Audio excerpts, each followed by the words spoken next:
Senhor, nosso bendito Deus e nosso bendito Pai, te agradecemos, ó Deus, o privilégio que nos dás de estarmos aqui na tua casa, Senhor, e te pedimos, ó Pai, que derrames o teu Santo Espírito sobre cada um de nós, para que possas abrir o nosso coração, Senhor, à palavra, Senhor, que tu tens para cada um de nós esta manhã. O teu Espírito possa se sentir e que nós possamos, ó Deus, sair daqui, desta sala, mais confortados. Em nome de Jesus te peço estes favores. Amém.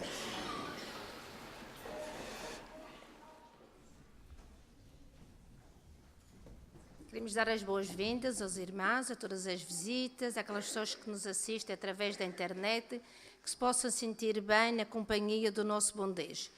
E para isso vamos louvá-lo com o hino 418.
Convido agora a todos os que puderem, vocês olharem para orarmos.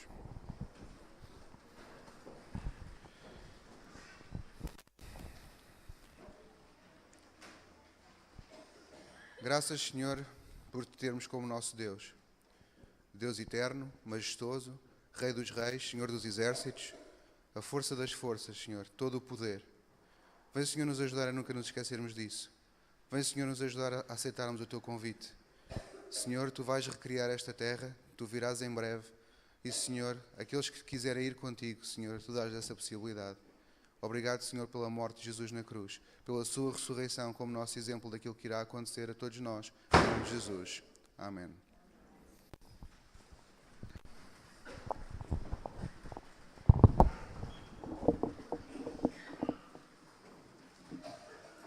Vamos passar agora aos dízimos e às ofertas, dando lugar às crianças e depois aos adultos.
Oremos. Querido bom e amado Pai, agradeço-te pelas bênçãos que tu nos dás. Quero-te pedir uma grande bênção por todas as ofertas e dízimos que aqui foram apresentados para a tua honra e glória. Tudo o que eu peço em teu nome. Amém.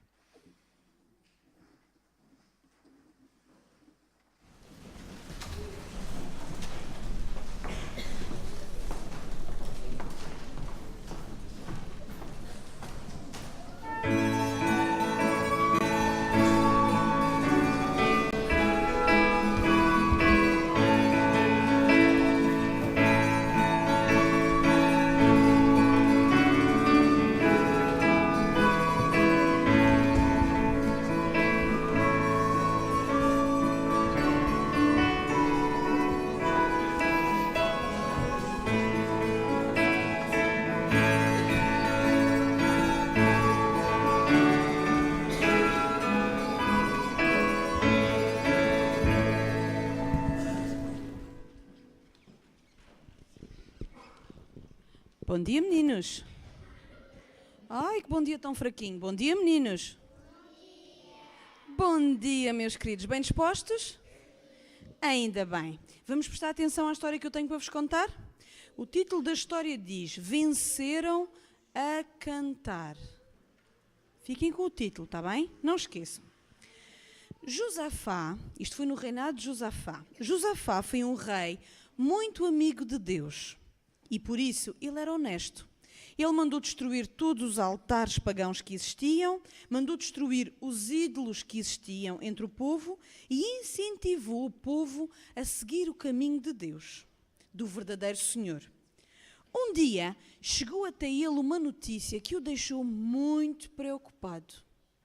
Veio a notícia de que os exércitos, vejam bem, não eram um exército, eram 2 exércitos, o de Moabe e de Amon, que vinham fazer guerra ao povo de Judá. E agora? Ele ficou preocupado, ele começou a pensar, como é que vai ser? É que nem é um exército. Nós não somos tantos para ser capazes de combater com 2 exércitos. E um dia, ele decidia então, o que é que ele decidiu fazer? O que é que vocês fariam num momento de perturbação e de preocupação? Oravam. E foi isso que ele fez. Dirigiu-se a Deus, implorou a sua orientação e auxílio e, entretanto, pediu ao povo uma coisa. Aquilo que a Zélia anunciou que vamos fazer no dia 5 de julho. Pediu que o povo jejuasse e orasse por aquele problema. E que fossem ao templo orar. E assim foi. Sabem o que aconteceu depressa? Depressa. O pátio do templo estava cheinho de gente. E aí, o próprio rei Josafá decidiu fazer a oração. Eu vou ler a oração. Senhor, tu és o Deus do céu. Tu governas todos os povos. Ó nosso Deus, tu expulsaste os habitantes desta terra quando aqui chegou o teu povo. Tu deste-a para sempre aos descendentes do teu amigo Abraão. Aqui te construímos o templo e tu prometeste que sempre que houvesse calamidade, guerra, doença ou fome, viéssemos aqui para suplicar-te que tu nos escutarias. E terminou dizendo, não temos força contra esta multidão que avança contra nós. Não sabemos o que havemos de fazer. Por isso, temos os olhos postos em ti. Quando terminou aquela oração, o povo, de repente, dirigiu-se logo o seu olhar para um jovem levita que se chamava Jaziel. E eles dirigiram-se para ele porque Jaziel começou a falar. Eles até estranharam, mas Jaziel disse, ouçam com atenção o que o Senhor mandou transmitir-vos. Deus tinha mandado Jaziel transmitir algo ao povo. O que é que vocês acham que era? Que Deus ia protegê-los. Mais alguma ideia? Diz Rodrigo. Que os exércitos tinham ido embora. Cláudia, tens alguma ideia?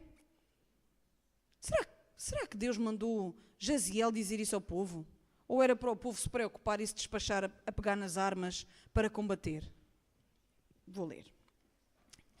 Deus mandou Jaziel dizer ao povo, não se assustem por causa desses grandes exércitos, porque a luta não é vossa, é de Deus. Não é necessário lutarem. Amanhã vão ao encontro deles. O Senhor estará convosco. Como é que acham que o povo se sentiu? Feliz, aliviado. Agora sabiam que podiam ir à luta sem se preocuparem, porque Deus estava com eles. Será que nós, como sabemos que Deus está connosco, ficamos mesmo descansados? Confiamos realmente em Deus, na certeza de que para Ele não há impossíveis? Mas este povo, naquele momento, confiou em Deus. E no outro dia, estavam todos prontos para ir para o campo de batalha, para ir em frente ter com os outros 2 exércitos. Mas sabem, alguém no meio deles pensou e comentou, bom, se a vitória é certa, porque Deus vai vencer esta luta por nós, se nós não vamos precisar lutar, por que não cantar já hinos de louvor e agradecimento a Deus? E assim foi. Eles juntaram-se e, à medida que se aproximavam do campo de batalha, cantavam hinos. Um dos hinos dizia assim, deem graças ao Senhor, porque é eterno o seu amor. Sabem o que aconteceu enquanto eles cantavam? Como é que Deus ia resolver aquela situação? Sabem o que aconteceu? Quantos exércitos eram? 2. Deus fez com que esses 2 exércitos que vinham contra o povo de Deus lutar, não fugissem. Lutassem entre eles. Não se sabe o que é que aconteceu, mas Deus providenciou uma situação para que eles começassem a lutar entre eles. Mataram-se uns aos outros e já não lutaram nem mataram o povo de Deus. Já viram? Podemos ou não podemos confiar em Deus? A Bíblia diz que enquanto eles cantavam, o Senhor fez com que os exércitos de Moabe e de Amon começassem a guerrear uns contra os outros até se destruírem completamente. E o povo de Deus não teve que entrar nesta guerra. Regressaram a Jerusalém muito contentes e maravilhados da forma como Deus os tinha livrado dos inimigos. Os reis vizinhos, vejam só o efeito que isto teve, não foi só aquele povo. Os reis vizinhos, quando souberam disto, ficaram a pensar o quê? É melhor nós não nos metermos com aquele povo, porque o Deus deles é um Deus muito poderoso. Eles ficaram também assustados. Por essa razão, também durante algum tempo, reinou paz em Israel. Sabem, nós às vezes duvidamos da confiança de Deus. Às vezes nós estudamos para um teste e achamos que não vamos conseguir fazer esse teste. Mas se nós fizermos a nossa parte, temos que confiar em Deus, que Deus nos vai ajudar. Precisamos fazer o quê? Orar. Precisamos lhe pedir que nos ajude e nos oriente nos nossos dias. Não vão mais esquecer esta lição? Não? E sempre que estiverem preocupados ou com algum problema, louvem ao Senhor, orem ao Senhor e cantem hinos de louvor a Ele, está bem? Bom sábado, meus queridos.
Jesus Cristo prometeu, sua promessa cumprirá. Logo a negra noite se acaba, novo dia chegará. Sim, chegará. Sim, chegará.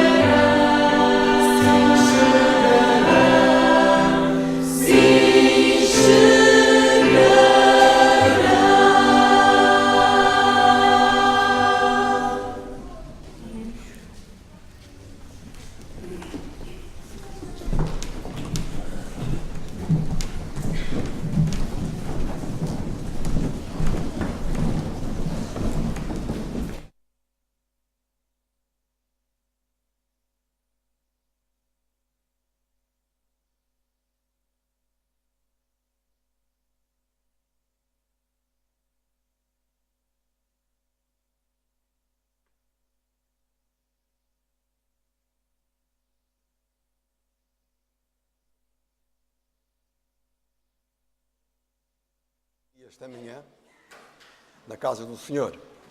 Quero também saudar os irmãos que, por qualquer motivo, nos seguem por internet, não podem estar cá presentes, e alguns que, porventura, fora da Ilha da Madeira, também nos seguem através da internet. Quero, portanto, cumprimentá-los todos e saudá-los em nome do Senhor. Esta manhã, irmãos, quando preparava para subir à tribuna, e depois de cantarmos o primeiro hino, eu tive a oportunidade de olhar para os irmãos todos que estão aqui presentes esta manhã.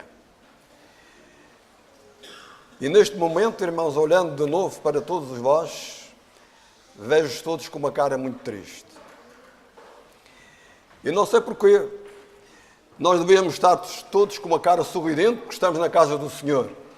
E porque hoje é sábado. Mas, infelizmente, olhando para todos vós, vejo com uma cara de pau. Muitas vezes nós confundimos a reverência com o sorriso. Não é pecado nós sorrirmos na casa de Deus, da maneira que sorrimos. Mas todos nós devíamos estar aqui com uma cara sorridente, com a alegria de estarmos aqui presentes perante o Espírito do Senhor. E muitas vezes, quando nós estamos aqui a pregar, olhamos para a assistência e vemos muitas pessoas com cara de pau. Não é isso que Deus quer, irmãos. Deus quer que nós estejamos alegres na casa do Senhor. E eu espero bem, todos nós esta manhã, tínhamos um sorriso na cara, de gratidão ao Senhor, porque Ele nos permitiu que estivéssemos aqui de novo na sua casa. Como de costume, antes de abrirmos a Sagrada Escritura, irmãos, eu gostaria que cada um de vós, nos vossos próprios lugares, baixassem as vossas cabeças e pedissem ao Senhor que abrisse o nosso entendimento para que possamos compreender a mensagem que Ele nos preparou esta manhã. Durante alguns segundos, portanto, vamos orar em silêncio.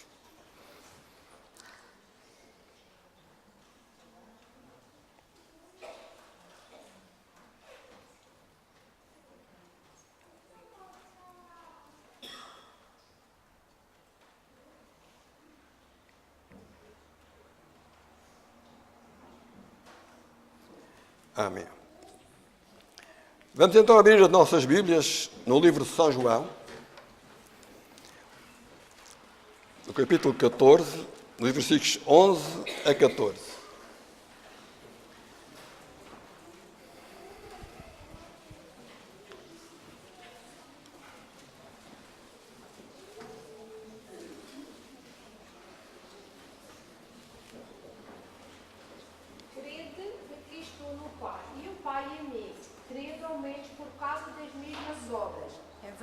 Em verdade vos digo que aquele que crê em mim fará também as obras que eu faço e outras maiores fará, porque eu vou para junto do Pai. E tudo quanto pedirdes em meu nome, isso farei, a fim de que o Pai seja glorificado no Filho. Se me pedirdes alguma coisa em meu nome, eu o farei. Amém. Amém. Estamos aqui, prezados irmãos, perante uma cena das últimas cenas de Jesus aqui nesta terra. Portanto, Jesus ia se despedir dos discípulos, está a se despedir dos discípulos. Não está já aqui Judas, Judas já tinha saído. E o Senhor então está dizendo, no versículo 11, crede quando digo que estou no Pai. Isto é, Jesus está dizendo, crede que eu sou o Filho de Deus. Crede que eu sou igual a Deus. Mas há aqui uma passagem que diz, uma parte que diz, pelo menos crede por causa das mesmas obras. Que obras são estas, irmãos, que Jesus está a falar? São os seus milagres? Que obras é que Jesus está a dizer? Crede em mim, mas crede por causa das mesmas obras, das obras que vós presenciastes. Que obras são estas? São os milagres que Jesus fez? Também são. São os milagres. Mas também são aquilo que eu fiz, aquilo que durante estes 3 anos e meio estive convosco, vocês também sejam iguais a mim. É o que Jesus está, portanto, a dizer. Façam as mesmas obras, e depois vamos ver mais à frente, mas faço que sejam iguais a mim. Aquilo que eu fiz, eu quero que vocês façam aqui nesta terra. Depois diz, em verdade vos digo, que aquele que crê em mim também fará as obras que eu faço, e as fará maiores que estas, porque eu vou para o Pai. Portanto, Jesus está aqui dizendo, eu vou abandoná-los, eu vou deixá-los só, mas podem ter a certeza, vocês vão fazer obras maiores. Um paradoxo, pensamos nós. Aquilo que os discípulos fizeram não foi nada que se comparasse a Jesus. Mas Jesus está precisamente a dizer, eu vou para o Pai, se vocês quiserem, se vocês seguirem, portanto, o meu caráter, se fizerem, portanto, as obras que eu fiz, que é aquilo que eu, durante os 3 anos e meio, demonstrei a vocês, vocês vão fazer obras muito maiores que aquelas que eu fiz. Mas o versículo 14 diz assim, se me pedirdes alguma coisa em meu nome, eu o farei.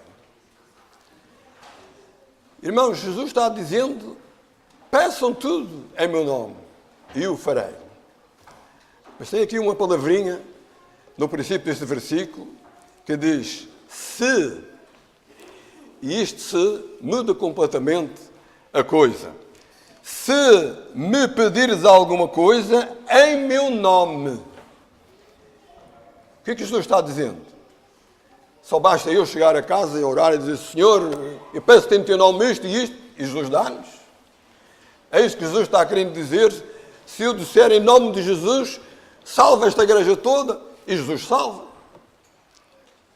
Jesus está dizendo, se me amardes, aliás, se me pedirdes alguma coisa em meu nome. Os irmãos sabem que o nome, na palavra de Deus, significa o caráter. O nome qualquer que exista na palavra de Deus significa caráter.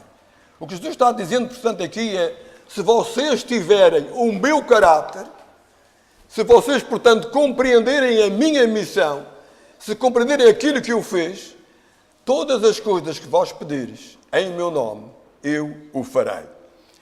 Logo a seguir, no versículo número 15, diz, se me amardes, outra vez, se me amardes, guardareis os meus mandamentos.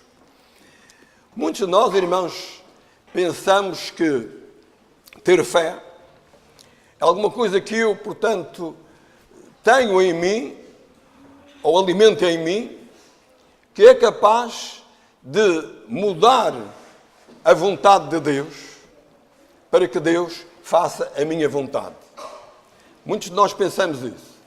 Ter fé. Jesus, quando esteve aqui na terra, disse, se tiveres fé, dirás àquela montanha, vai para aqui e ela irá para acolá. Isto é simbolicamente falando.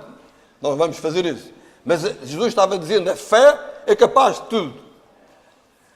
E então Jesus, há muitas pessoas que pensam, ter fé é eu mudar a vontade de Deus para que Deus faça a minha vontade. Jesus está precisamente a dizer aqui ao contrário. Jesus está dizendo assim, ter fé é é ter o caráter de Jesus Cristo quando esteve aqui nesta terra. Ter fé é semelhante a Cristo Jesus. Ter fé, portanto, é andar como Jesus andou. Ter fé é transformar o nosso coração, irmãos. É transformar aquilo que nós somos para aquilo que Deus quer que nós sejamos. E isto tem um nome. Isto chama-se santificação. E santificação, irmãos, não é um processo de hoje. Não é um processo de agora. Mas é um processo contínuo. Eu entreguei a minha vida a Jesus. Eu vou me santificar a Jesus diariamente. Portanto, essa parte, essa santificação é uma vida inteira. Então, irmãos, Jesus está aqui dizendo que nós precisamos de orar. Nós precisamos de pedir a Deus, portanto, algo para a nossa vida. E eu quero esta manhã perguntar aos irmãos, se os irmãos já se sentiram alguma vez incomodados a orar. Uma vez eu estava em Lisboa, já tem muitos anos, e estava num almoço, e estava lá um pastor da nossa igreja. E então, nesse almoço havia algo que não era próprio para os olhos de Deus. Havia, portanto, bebidas alcoólicas e havia outras coisas que Deus não nos permite que comamos. Mas no meio de todo aquele almoço, houve alguém que, estavam muitos adventistas também, houve alguém que disse, o pastor que faça oração sobre a refeição. E eu senti o incómodo do pastor em fazer essa oração. Os irmãos que, portanto, reparem, quando nós muitas vezes chegamos à casa de alguém e dizemos assim, ore, você ore por este meu filho, porque este meu filho anda no mundo da droga, porque meu filho anda sempre bêbado, perde noites.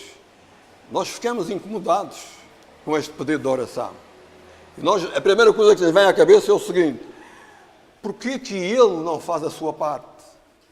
Porquê que ele não deixa de beber, não deixa de fumar, não deixa de perder noites? É o nosso primeiro pensamento. Sabem? Nesta história que eu contei, que foi verídica, deste pastor, ele sentia-se incomodado também quando pediram para fazer oração.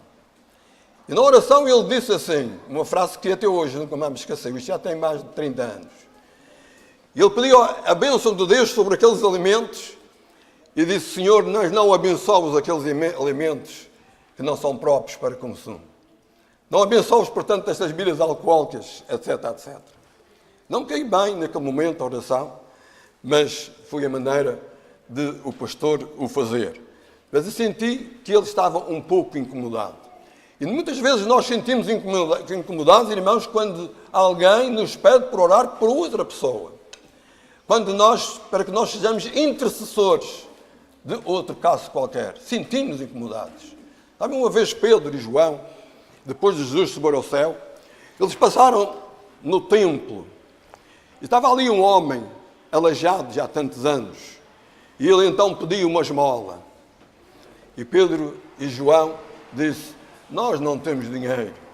Nós não temos nada que te dê. Mas em nome de Cristo Jesus, levanta-te e anda. Pedro e João não perguntaram assim a ele, tu fumas? Tu bebes? Tu drogas-te? Não perguntaram. Eles curaram esse paralítico. É por isso, irmãos, que muitas vezes nós, quando fazemos uma oração, quando somos intercessores, queremos que a pessoa seja modificada antes de começarmos a fazer a oração. Mas não é assim que o Senhor nos ensina a orar. Jesus, portanto, quer que nós oremos da seguinte maneira. Se nós lermos, portanto, na Bíblia, vamos ler daqui a pouco, mas antes de lermos, eu queria fazer uma pergunta. Será que Deus não sabe as necessidades de todos nós? Será que Deus não conhece as necessidades do meu filho, por exemplo? Então, eu faço a pergunta aos irmãos, por que eu oro com o meu filho? Será que Deus não conhece as necessidades dos irmãos? Eu pergunto, porquê que então eu oro pelo meu irmão? Fui buscar o meu filho, porque o meu filho é a parte mais íntima que o ser humano pode ter, a família. Então eu pergunto, porquê que nós oramos? Deus não conhece melhor do que eu as necessidades do meu filho. Deus não conhece melhor do que eu as necessidades de cada um dos irmãos. Então, porquê que eu oro ao Senhor? Porquê que eu oro então pelos meus filhos? Porquê que eu estou intercedendo por alguém? Deus ama mais os meus filhos que eu amo. Deus ama mais cada um dos irmãos do que eu amo. Eu amo a minha esposa, mas Deus ama muito mais a minha esposa do que eu amo. Então, se Deus ama, porquê que eu oro? Porquê que eu oro para a minha esposa, oro para os meus filhos, oro para os meus irmãos? Outra pergunta que eu vou fazer, irmãos. Será que Deus ainda age nesta terra? Será que o Espírito de Deus ainda age nesta terra? Ou melhor dizendo, será que Deus tem o direito de agir nesta terra? Sabem uma coisa, irmãos? Quando aliás Adão e Eva pecaram, Jesus, quando veio ao seu encontro, eles tinham pecado. Estavam, portanto, acanhados, incomodados com a presença de Deus.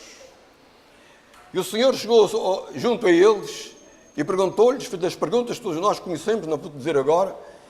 E, entretanto, este mundo, a partir do pecado de Adão, tornou-se num mundo escuro. Antes, Adão e Eva estavam num mundo de glória. A partir do seu pecado, eles ficaram num mundo completamente escuro. Mas não ficaram num mundo escuro por muito tempo. Jesus, entretanto, veio ao seu encontro. E não, através da promessa que ele fez, que nós estudamos esta semana, que está no Gênesis 3, ele então o que fez? Prometeu ao homem que este mundo voltaria a ser um mundo de glória. Mas quando Jesus vier. Entretanto, antes de Jesus vir, ele também prometeu a Adão e Eva que este mundo não seria sempre um mundo escuro. Ia ser um mundo cinzento. Os irmãos, não sei se estão a reparar, era um mundo completamente escuro, um mundo de trevas. Mas Deus prometeu que ia fazer alguma coisa para Adão e Eva. E então este escuro ia ficar num cinzento.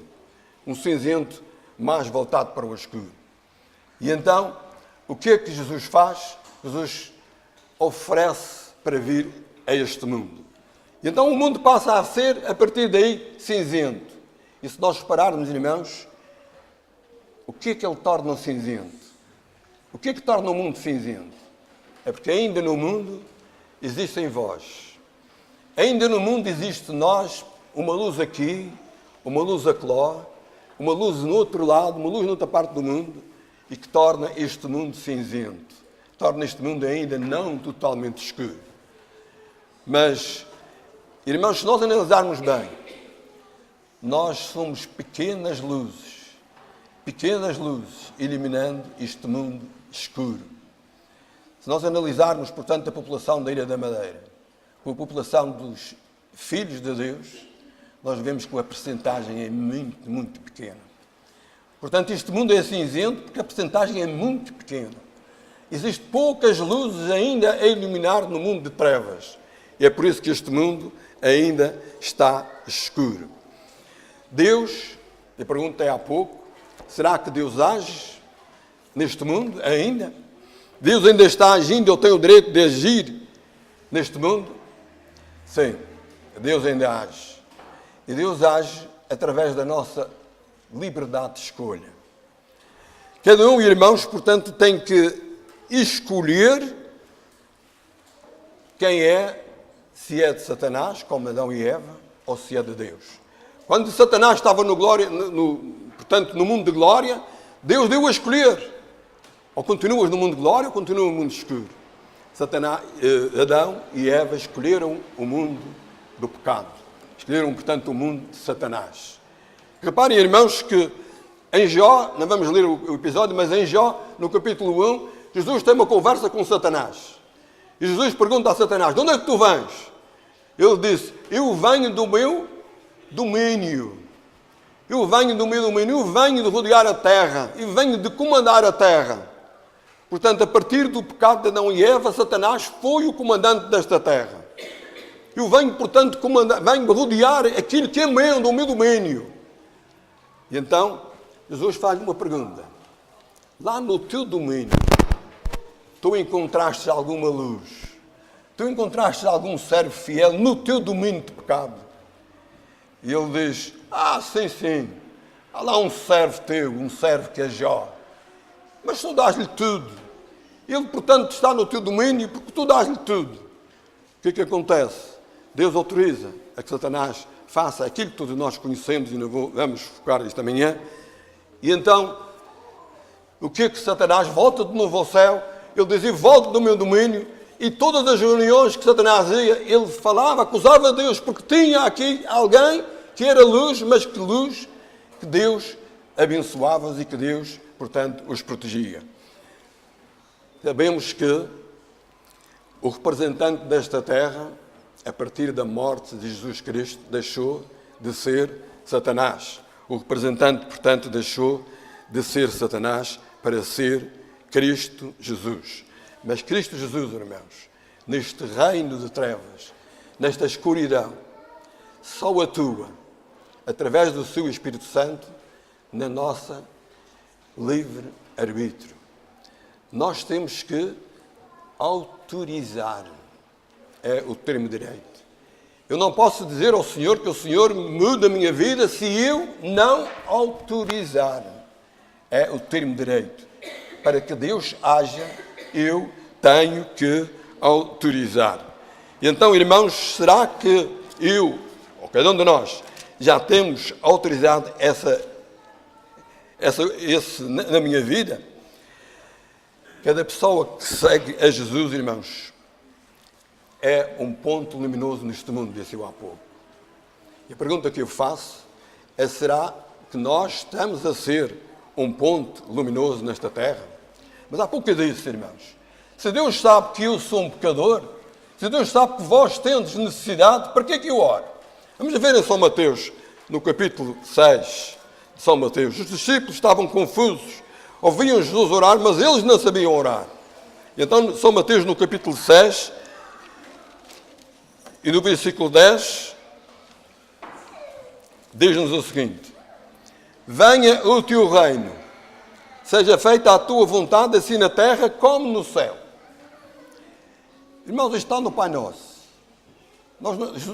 Os discípulos não sabiam orar, o Senhor, como dizia, quando orares, orei assim, e depois diz, venha o teu reino. Então, é necessário nós pedirmos para que Deus venha o teu reino. É necessário que nós peçamos a Deus para que, na verdade, o Senhor faça a sua vontade aqui na terra e faça a vontade no céu. Os irmãos já repararam aqui que nós oramos? Venha o teu reino, seja feita a tua vontade, assim na terra como no céu.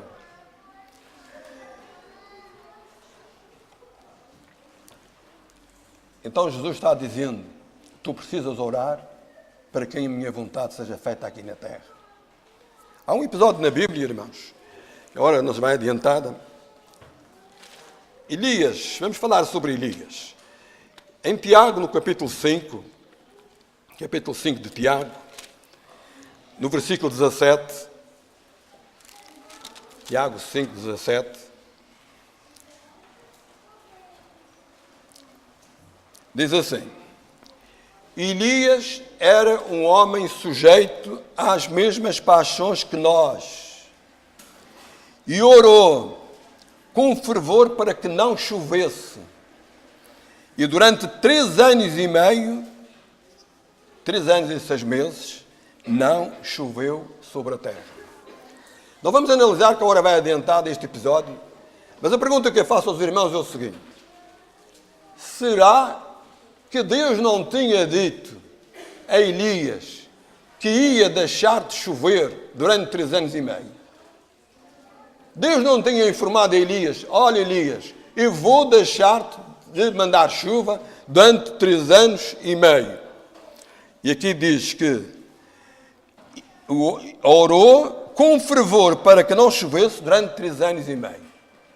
Portanto, Deus diz a Elias, Elias, não vai chover durante 3 anos e meio. Elias orou para que não chovesse durante 3 anos e meio. Se nós analisarmos em 2 de Reis, e vamos ver em 2 de Reis, este episódio está lá relatado, em 2 de Reis, no capítulo 17, vamos ler este episódio. Diz assim, no 12º ano, no versículo 1, no 12º ano do rei de Acaz, rei de Judá, começou a reinar Oseias, filho de Elá. E 9 anos reinou sobre Jerusalém. Fez o que era mau aos olhos do Senhor.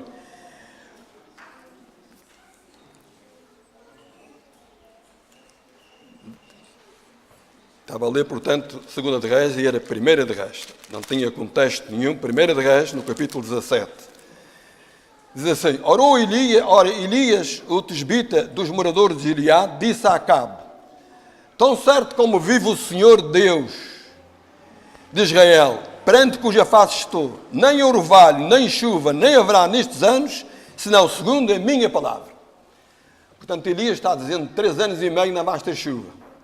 Mas durante 3 anos e meio, Elias foi orando para que o Senhor não mandasse chuva. E agora, se lermos no capítulo a seguir, 18, o versículo 43 e 44, diz assim. Disse ao seu moço de Elias, sobe e olha para a banda do mar. E ele subiu, olhou e disse, não há nada. Então disse Elias, volta lá 7 vezes. Irmãos, o Senhor disse assim a Elias, não vamos ler tudo. O Senhor disse assim a Elias, olha, eu agora vou mandar chuva. O que acham? Elias foi logo ter com Acabe e disse assim, olha, vai chover. Não é isso que aqui diz. Elias orou por 7 vezes. 7 vezes Elias orou para que Deus chovesse. Elias orou uma vez, Deus não atendeu à sua oração. Elias orou 2 vezes, Deus não atendeu à sua oração. 3, 4, 5, 6, 7 vezes, Deus não atendeu à sua oração. Aliás, 6 vezes Deus não atendeu. Mas na 7ª vez, Deus fez chover sobre a terra. Porque diz, a 7ª vez, disse no versículo 44, levanta-se do mar uma nuvem, e o moço a dizer a Elias, na 7ª vez, levanta-se do mar uma nuvem do tamanho de uma mão de um homem. Então disse Elias, sobe e diz a Acabe, aparelha o teu carro, desce, para que a chuva não te apanhe. 7 vezes, irmãos, Elias orou. Agora faço uma pergunta aos irmãos. Será que Elias, se orasse 6 vezes só, e se na 6ª vez ele duvidasse, acham que Jesus mandaria a chuva? Acham que Deus mandaria a chuva? Se Elias tivesse orado 6 vezes e na 6ª vez tivesse duvidado, Senhor, já estou orando 6 vezes, acham que ele mandaria a chuva a Deus? Eu acho que não. Eu fui ver o comentário bíblico adventista, ele diz assim, se Elias tivesse vacilado na 6ª vez que orou, o Senhor naquela ocasião não mandaria a chuva. Eu acredito muito neste comentário bíblico. Elias teve que orar 7 vezes. Não que Deus tivesse dito que orasse 7 vezes, mas Elias teve que orar insistentemente para que viesse a chuva que ele tanto precisava. Em Lucas, no capítulo 11, há uma parábola que muitas vezes passa-nos despercebida. Lucas, no capítulo 11,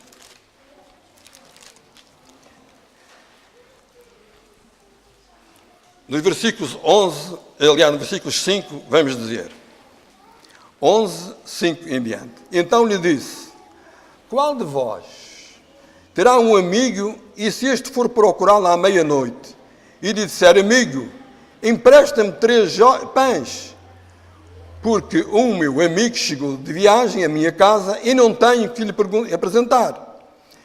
Se ele respondendo de dentro disser, não me importunes, a porta já está fechada e os meus filhos já estão comigo na cama, não posso levantar-me para te dar os pães. Agora o versículo 8 é muito importante. Digo-vos que ainda que não se levante a dar-lhe os pães, por ser seu amigo, levantar-se-á todavia por causa da sua, o quê? Sua importunação, a Bíblia diz. E lhe dará tudo o que ele necessitar. Reparem, irmãos, o que Jesus está dizendo aqui? Jesus está dizendo assim, insiste com o teu amigo. Continua a bater na porta. Ele não te ouviu. Bate outra vez que ele vai te ouvir. Os filhos estão dormindo. Continua a insistir. Ele vai te ouvir. Olha o que diz os versículos logo a seguir. Por isso vos digo, versículo 9. Por isso vos digo, pedi e dar-se-vos-á. Buscai e achareis. Batei e abrir-se-vos-á. Pois qualquer que pede, recebe. Quem busca, acha. E a quem bate, abrir-se-lhe-á. O que é que Jesus está aqui a dizer? Bate, insiste comigo, incomoda-me, que eu vou ouvir a tua oração. E irmãos, esta manhã quero dizer uma coisa. Se Deus não ouve a nossa oração, durante 7 vezes que nós oramos como Elias, talvez precisemos de 70 vezes 7. Talvez precisemos de 70 vezes 7. Mas Deus está pronto, irmãos, a nos dar aquilo que nós quisermos. E o que é que Deus nos dá que nós queremos? Vamos ler os versículos que estão a seguir. O versículo, portanto, 11. Qual o pai dentre vós que, se o filho lhe pedir pão, lhe dará uma pedra? Ou se lhe pedir peixe, lhe dará um peixe, uma serpente? Ou se lhe pedir um ovo, lhe dará um escorpião? Agora aqui, veja. Se vós, pois, sendo maus, saber dar boas dadas aos vossos filhos, quanto mais dará o Pai Celestial, o Espírito Santo, àqueles que pedirem. O Senhor está dizendo em cima, pedi e dar-se-vos-á. O quê? Qualquer coisa? Pedi e eu vou atender. O quê? Qualquer coisa? O que é que diz o versículo no final? O Espírito Santo, àqueles que pedirem. E, irmãos, só nós podemos ser atendidos numa oração se tivermos o Espírito Santo. O Espírito Santo tem que trabalhar no nosso coração para pedir, para sermos um intercessor. Mas o Espírito Santo, irmãos, não força a cada um de nós para orarmos. O Espírito Santo dá-nos o livre-arbítrio. Sabem, é um esquema. Existe no céu hierarquias. Há pessoas que dizem que não, mas eu defendo sempre que há hierarquias no céu. Embora todos sirvam todos, mas existe hierarquia. Deus está lá em cima. Deus é o primeiro. Depois está o Filho e está o Espírito Santo. Eles três estão trabalhando para que a humanidade se salve. Três têm o mesmo pensamento. Mas, irmãos, o Espírito Santo, Deus disse quando subi lá ao céu, eu vou-lhes enviar quem? Um Consolador. Esse Consolador, o Espírito Santo, que falará por mim. Quem é que fala através do Espírito Santo? Quem são os mensageiros do Espírito Santo? São os anjos. Os anjos, irmãos, estão aqui todos no nosso meio. Eles estão todos a tentar que nós ouçamos a palavra de Deus, que nós façamos a vontade de Deus. Mas eles não forçam ninguém, irmãos. Satanás, sim, força. Deus não, diz Deus, eis que estou à porta e bato, e quem ouvir a minha voz, abrirá o seu coração. Quem ouvir a minha voz? E os anjos, como mensageiros do Espírito Santo, como mensageiros de Deus, estão aqui no nosso meio e estão por este mundo de fora. E muitas vezes, irmãos, os anjos estão a trabalhar connosco. Nós vamos sentados num lugar qualquer, no autocarro, ou estamos no nosso local de trabalho, os anjos estão ali lutando connosco. Conta a este teu colega, aquilo que tu leste esta manhã na meditação matinal. Conta alguma experiência da tua modificação, da tua vida. Mas nós continuamos a fechar os olhos ao Espírito Santo e os ouvidos ao Espírito Santo, irmão. Portanto, o Espírito Santo quer trabalhar em nós, mas nós não o utilizamos, é a frase mais correta. Existem, irmãos, então, pecadores. Existem pecadores, então, que estão lá fora, cheios, rodeados pelo pecado. Que nós, muitas vezes, sentimos incomodados em orar por eles. E essas pessoas estão rodeadas, têm uma ordem de pecado, não querem saber de Deus. E como é que essas pessoas, então, como é que Deus age no coração dessas pessoas? Ou será que Deus não age? Será que Deus não age no coração dessas pessoas que estão lá fora, que estão mergulhadas no pecado?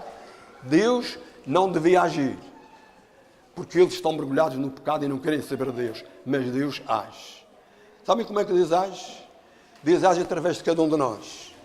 Deus age, portanto, naquilo que os irmãos podem fazer, que fizeram há bem pouco tempo, através de um livro missionário. Podem chegar lá a dar a essa pessoa que está cheia de pecado, não quer saber de Deus. Algum folheto que os irmãos tirem aqui da igreja vão entregar a essa pessoa. Pode meter dentro da mesa de cabeceira. Ela não quer saber de nada disso. Mas há um momento na vida dela que ela diz, olha, tem ali um livro. Tem ali um folheto. Sabe o que aquilo quer dizer? É Deus está tocando, o Espírito Santo trabalhando no coração dessas pessoas. Mas vós tendes que fazer a vossa parte. A minha parte, irmãos, é levar ao pecador a mensagem que eu conheço. E então aí sim, essa pessoa tocada pelo Espírito Santo, ela vai ler esse livro, vai ler esse folheto, vai ver o DVD, vai ver uma coisa qualquer. E então o Espírito Santo começa a trabalhar o seu coração. Isto é, ela autoriza, essa outra pessoa autoriza que o Espírito Santo trabalhe no seu coração. O Espírito Santo começa a trabalhar. E então ela vem saber as boas novas da salvação. Mas, irmãos, os anjos não atuam sem o vosso trabalho. Os anjos não atuam sem o consentimento vosso. Nós somos intercessores. Nós somos, portanto, as pessoas que estamos intercedendo por essas pessoas lá fora. E Deus quer que cada um de nós seja um intercessor. Porquê que nós oramos? Porque, irmãos, a fé, se é que nós temos fé, a fé só é alicerçada antes de nós recebermos uma bênção.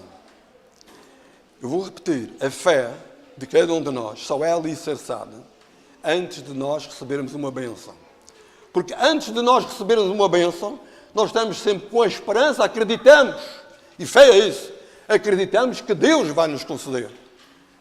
E se nós muitas vezes tivermos 7 vezes e não for suficiente, como eu disse há pouco, oremos 70 vezes 7, ainda não é suficiente, continuemos, irmãos, a orar. Verdade, irmãos, eu tenho ouvido histórias, e com certeza que os irmãos também já ouviram, de mães e esposas que têm orado tantos anos pelo marido, pelos filhos, e no fim elas até morrem e nem sabem que o seu filho, depois da sua morte, aceitou Cristo Jesus. Tem acontecido isso. E elas vão ficar muito contentes, mas admiradas, quando Cristo vier e vir o seu filho no número dos salvos. Sabem porquê? Porque ela intercedeu pelo seu filho. E há muitos filhos que dizem assim, mãe, não ore por mim, mãe, não vale a pena orar por mim. Mãe. Eu não quero que a mãe ore por mim. Há pessoas até lá fora que dizem assim, quando chegar à minha igreja eu vou orar por si por esse facto. Eles dizem também, não quero que ore por mim. Porque eles não acreditam em Deus. Mas toda a pessoa que diz isto, irmãos, lá no fundo do seu coração, ela sente que a oração vai modificá-la. E o jovem que diz à mãe, não ores por mim, mãe, é porque não quer ser modificado. O coração tem poder, irmão. Nós temos que compreender que a oração tem poder. A oração de uma mãe por um filho tem um poder extraordinário. E se uma oração de uma mãe pelo um filho tem um poder, quanto mais não terá uma oração feita por uma congregação toda. Quanto mais, irmãos, nós congregarmos todos para orarmos ao Senhor, não terá maior efeito. Verdade, irmãos, Deus quer que todos nós sejamos intercessores. Se Deus desse-nos as bênçãos, logo que nós pedíssemos, acham que isso seria algum valor para nós? Se Deus atendesse a todas as orações e nos desse algo que queres isto, pega. Muitos de nós não tínhamos fé. Só bastava orar. Mas a demora do Senhor muitas vezes é para nos dar essa fé, irmãos. Jesus está à porta e bate. Jesus está batendo no nosso coração, irmãos. É tempo de nós abrirmos a porta. E Ele vai batendo. Ele vai batendo. E Jesus insiste. E Jesus, portanto, é como a parábola que diz daquele homem que pediu pão à noite. Ele continua a bater o nosso coração. Estamos a fechar o nosso coração a Deus? Diz ali, lemos há pouco, se me amardes, guardareis os meus mandamentos. E o que é amar os meus mandamentos? É amar a Deus e amar o próximo. Estamos nós amando o próximo, irmãos? Está a igreja toda unida no mesmo propósito de amarmos uns aos outros, para que as nossas orações sejam atendidas? Estamos, irmãos, todos com o mesmo propósito, a rumar para o mesmo lugar, pedindo ao Senhor que o Senhor nos ajude, quando muitas vezes, e digo isto com muita mágoa, nós não falamos com o nosso irmão. Porque São João diz, quem diz que ama a Deus e não ama o seu irmão é que? Mentiroso. E os mentirosos não entram no reino dos céus. Portanto, é tempo, irmãos, de nós unirmos forças para que a igreja seja uma unidade em oração, para que possamos ser uma igreja de intercessão. E vão ver que maravilhas o Senhor vai fazer no nosso meio se nós fizermos isso. Portanto, precisamos, irmãos, de orar. Precisamos, irmãos, de ter na nossa vida momentos, mas muitos momentos de oração.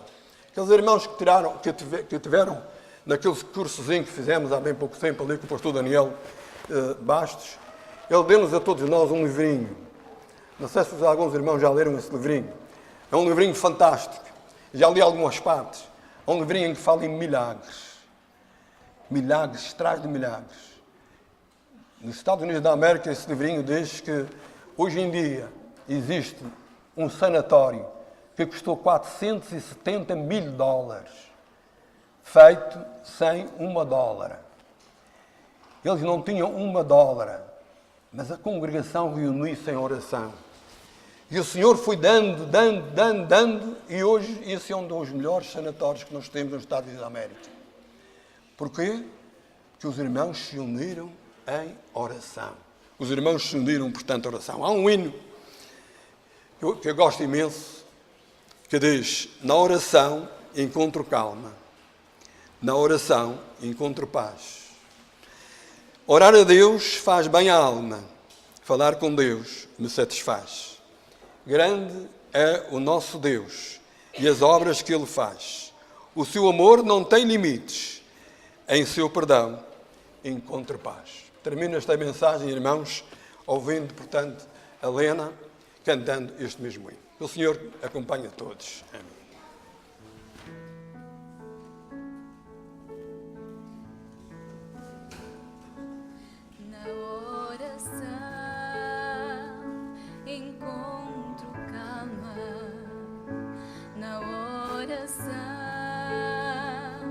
Encontro paz, olhar a Deus faz bem à alma,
Vamos terminar esta manhã com o hino número 414, Santa Hora de Oração.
Ó Senhor nosso Deus e nosso bom Pai, quão doce, Senhor, é nós orarmos, Senhor.